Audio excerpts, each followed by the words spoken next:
টাকা মার্কেট পেয়ে গেছে।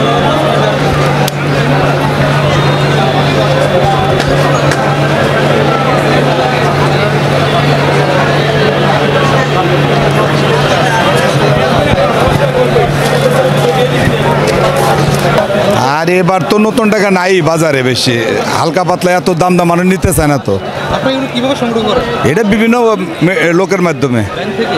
বিভিন্ন লোকের মাধ্যমে। এর আমরা তো আর ব্যাংকে যাই না, মানে বিভিন্ন লোকজন আইনা দেয়, আমরা ওখানে তাদের কাছে কিনে রাখি।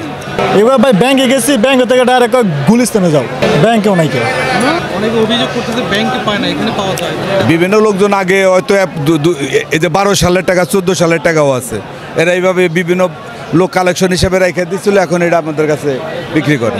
2 টাকারটা হইলো মানে 200 টাকা হইলো 300 টাকা, আর 20 টাকারটা হইলো আপনার হইলো 1000-এ হইলো 300 টাকা, 10 টাকা 1000-এ 500 টাকা, 50 টাকা 5000-এ 300, 200 টাকা 1000-এ 20 টাকা।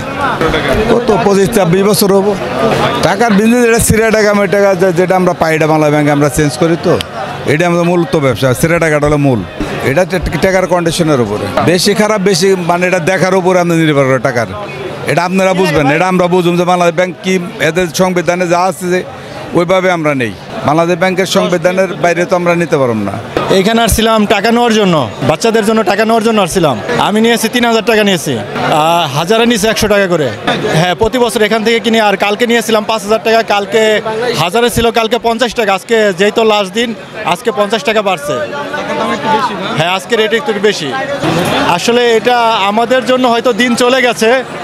যারা বাচ্চা আছে, যারা ছোট ছোট যারা আছে, ওদেরকে আসলে যদি 1000 টাকার নোট দেয়, ওরা মনে করে এটা না জানি কিছুই না। কিন্তু 100 টাকা 50 টাকা নোট দিলে এটা মনে করে ওরা ওদের কাছে অনেক কিছু। আর ওদের আনন্দটাই হচ্ছে আমাদের কাছে আনন্দ। ওরা যদি ঈদ করে তৃপ্তি পায়, তাহলে আমরা মনে করি যে না, আমাদের ঈদ যেটা করতে পারছে এটা আমাদের স্বার্থ হয়েছে। জি, আমি নতুন টাকা পেয়ে খুশি, কিন্তু রেটটা একটু বেশি। না, আমরা ব্যাংকে গেছিলাম, ব্যাংকে বলতেছে যে ব্যাংকে থেকে টাকা দিতেছে না, বললো যে এবছরে নতুন টাকা আসবে, তো সেই জন্য টাকা আটকা দিছে। তো ব্যাংকে টাকা না পাইলে আমরা গুলিস্তানে এসে টাকা পাচ্ছি।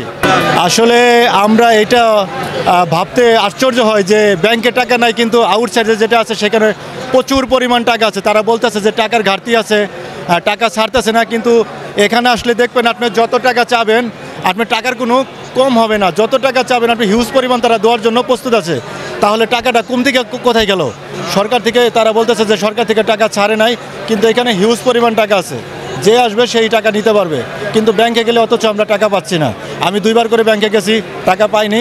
তো আজকে এখানে আসছি, মাত্র টাকা সংগ্রহ করছি।